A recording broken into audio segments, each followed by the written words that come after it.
Sonuncu siniften 5. mövzumuz canlılarda qıcıqlanma. Qıcıqlanma nədir?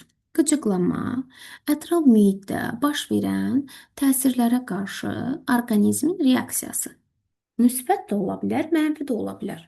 Yəni, qıcıqlanma deyəndə, belə indi söz yaranıb türklərdən gəlmədə əsasda qıcıq olmaq, yəni pis mənada, yəni nəzərə alınsa da, qıcıqlanma pis mənada deyil. Məsələn, əlimiz tikana dəyəndə bizim reseptorlarımız qıcıqlanır ki, bu zaman beynimizə siqnal ötürülür və biz əlimizi çəkirik. Yəni qıcıqlanma əslində bizim yaşamağımız üçün vacib bir işdir. Əgər qıcıqlanma olmasa, həmçinin də digər canlılar, bu zaman nə baş verər? Ətraf mühitin dəyişmiş şəraiti bizi məhv eləyəcək. Ona görə də qıcıqlanmalıyıq ki, müdafiə eləyə bilək özümüzü, ondan uzaqlaşaq və yaxud da ona yaxınlaşaq. Məsələn, yeməyin gözəl, xoş iyindən qıcıqlanırıq, ağız suyu vəzlərimiz ifraz olunur və biz qidalanırıq. Yəni qıcıqlanma pis bir şey deyil. Əslində yaşamaq üçün bütün canlılarda olan bir prosesdir.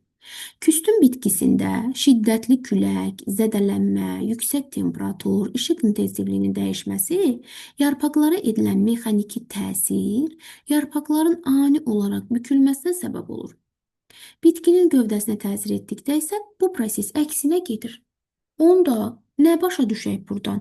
Küstün bitkisinin yarpağına əl vurduqda yarpaqlarını yığır, gövdəsinə təsir etdikdə isə əksinə proses geri elə bil ki gedir. Yəni bu bizim üçün yeni bir məlumatdır. Küləkdir, zədələnmədir, yüksək temperaturdur, işığın intensivliyidir. Bunlar dəyişdikdə yarpaqlara təsir, yəni toxunduqda belə, onlar başlayır bükülməyə. Bu artıq onlarda olan qıcıqlanmadır. Canlılar yaşamaq üçün mühit amillərinə müəyyən reaksiyalar verir və qarşılarına çıxan maneələri dəf eləməyə çalışırlar. Məsələn, bizə 7-ci sinif dərsində verirdi. Qıcıqlanma, amöbdə qıcıqlanma. Deyirdi ki, amöb bilirik ki, şirin sularda yaşayır. Deyirdi, amöb olan deməli suya duz kristalı qoysaq nə olar? Nə baş verirdi? Amöb yalançı ayaqlarını duz kristalından uzaqlaşdırırdı. Deməli qıcıqlandı da. Qıcıqlandığına görə yalançı ayaqlarını oradan uzaqlaşdırmağa başladı. Yəni neynədi? Cavab verdi. Və yaxud da əgər biz o suya duz kristalı yox, qida qoysaydıq, amma bu qidaya doğru yaxınlaşacaqdı. Yenə qıcıqlandı, bu dəfə ona doğru getdi. Yəni bu qıcıqlanma müsbət də ola bilər, mənfi də ola bilər. Yəni ona doğru da gedə bilər, ondan uzaqlaşa da bilər. Bunun fərqi yoxdur. Yəni əsas odur ki, o reaksiyaya cavab versin qıcıqlanma sayəsində. Maneələri dəf etmək qabiliyyəti olmadıqda onlar məhv olacaq. Yəni əgər o duzlu suda amöb yalançı ayaqlarını oradan uzaqlaşdırıb duzlu sudan uzaqlaşmasa məhv olmağa başlayacaq. Məsələn, üzməyi bacarmayan insan dərin su hövzəsinə düşərsə, onun boğulma ehtimalı daha çoxdur. Əgər üzə bilirsə, oradan çıxacaq. Üzə bilmirsə, nə edəcək? Bir müddətdən sonra Allah eləməmiş boğulacaq. Deməli, canlı aləmin bütün nümayəndələrin hər hansı bir təsirə qarşı verdiyi cavab reaksiyası qıcıqlanma adlanır. Qıcıqlanmanın daxili forması da var, xarici forması da var. Daxili forma orqanizmin özünün içərisində baş verən qıcıqlanmaya cavabdır. Xarici forma isə ətraf mühitdən olan təsirə verilən qıcıqdır. Məsələn, qanda tiroksin hormonunun miqdarı artanda ürək döyüntülərinin sayı artır. Daxildə baş verdi bütün proseslər. Yəni tiroksin artdı qanda, ona görə də ürək döyüntülərinin sayı artdı. Bu daxili qıcıqlanmadır. Amma insanı əsəbləşdirdiyim, kənardan nə isə əsəbimə toxundu, məni əsəbləşdirdi. Bu zaman qanda adrenalinin miqdarı artdı. Xarici qıcıqlanmadır da, mən xaricdən qıcıqlandım. Məsələn, dərs vermişəm, dərs oxumamısınız, mən əsəbləşmişəmsə, bu xarici qıcıqlanmadır. Yəni, kənardan olan təsirdən olan qıcıqlanmadır. Yəni, qıcıqlanma daxili və xarici ola bilər. Qıcıqlanma dedik ki, bütün canlılarda var. Bunlardan biri də hansıdır? Bitkilərdir. Bitkilərdə qıcıqlanma, yəni gözdən görmək mümkündür. Məsələn, pəncərə qarşısına qoyulmuş dibçəklərdəki bitkilərin yarpaq və gövdələri işığa doğru çevrilməsi qıcıqlanmadır. Günəbaxanın çiçək səbətinin sanki günəşin arxasınca gəzməsi, küstüm otu bitkisinin yarpaqlarına toxuman kimi bükülməsi qıcıqlanmadır. Bitkilərdə bu adlanır tropizm. Və hətta belə sual da ola bilər. İşığa doğru olan deməli çevrilmə tropizmin hansı formasıdır? Fototropizm. İşığa doğru getmək foto işıqdır da. Tropizm xarici amillərin təsirinə qarşı bitki hissələrinin, bax buraya diqqət. Bitki hissələrinin istiqamətli yer dəyişməsidir. Yəni bitkinin bütövlükdə yer dəyişməsi deyil, bitkinin hissələrinin yer dəyişməsidir.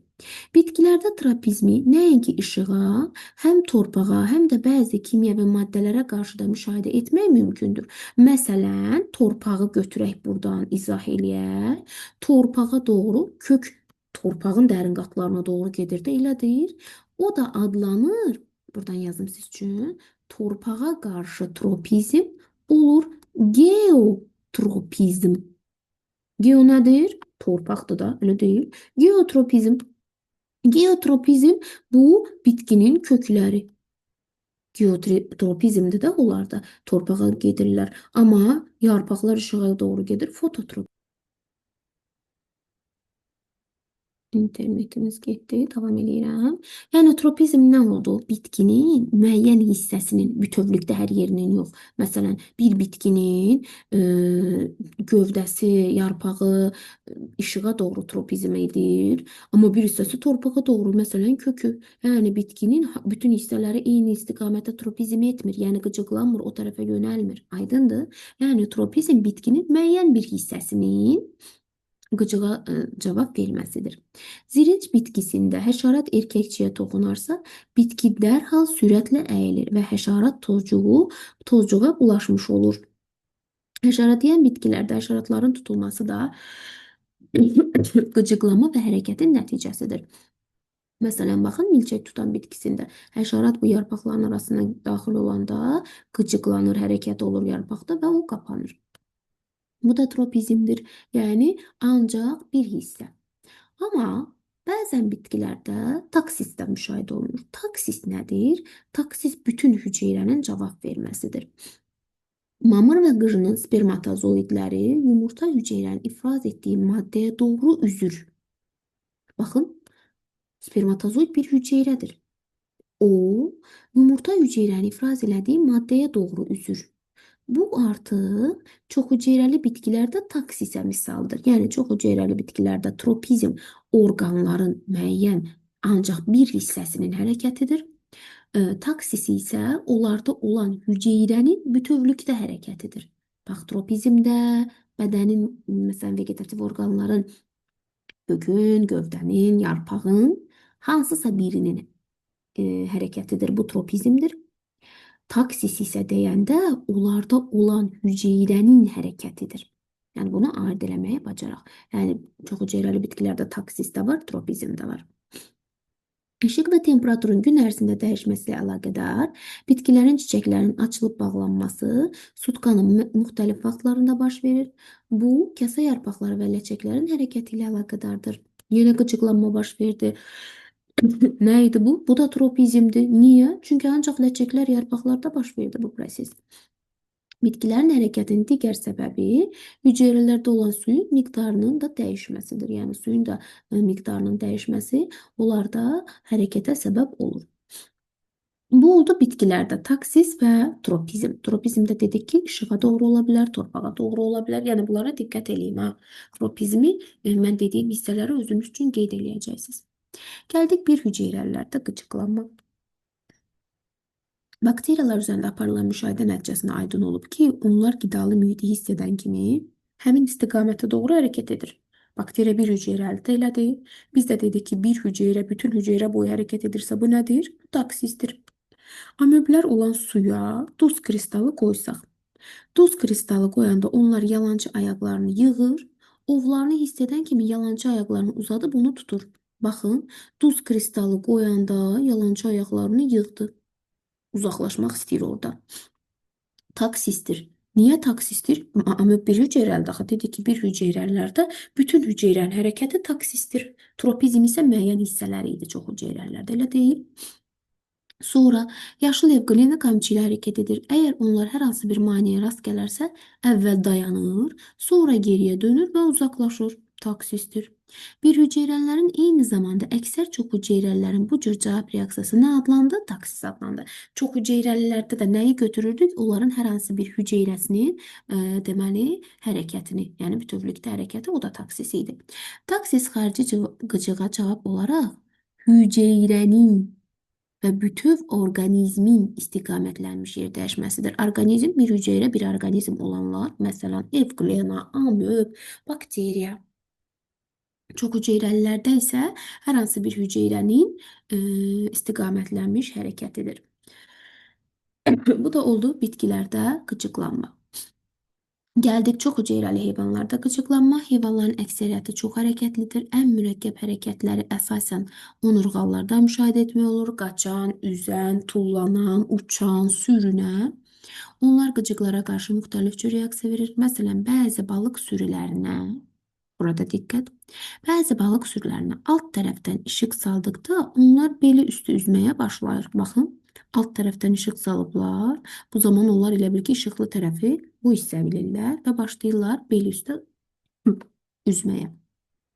İbtidai bir hüceyrəli heyvanlardan fərqli olaraq əksər çox hüceyrəli heyvanlarda qıcıqlanmanı artıq biz qıcıqlanma yox, refleks adlandırırıq və o sinir sistemi vasitəsilə olur. Demişikdir, sadə refleks ola bilər, mürəkkəb refleks ola bilər. Sinir sistemi inkişaf edib mürəkkəbləşdikcə reflekslər də mürəkkəbləşir və məsələn düşməni gördükdə antilopun davranışı mürəkkəb şərti refleksdir. Niyə şərtidir? Şərti odur ki, antilop bir dəfə bu düşməndən zərər görüb, artıq onun beynində formalaşıb ki, o düşmən ona zərər verəcək və ona şərti refleks yaranıb. Onu gördükdə bilir ki, ondan zərər gələcək və qaçır. İnsanda da belə şərti reflekslər var da. Məsələn, iti görən uşaq qaçmır, balaca körpə. Amma o it bir dəfə onu qatıbsa, ondan sonra qorxur və hər dəfə iti görəndə başlayır qaçmağa. Bu oldu şərti refleks.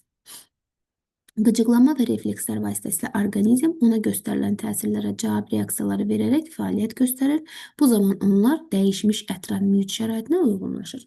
Yəni, qıcıqlanma canlı orqanizmləri dəyişmiş mühit şəraitinə nə edir? Uyğunlaşdırır. Bu da oldu qıcıqlanma mövzusu.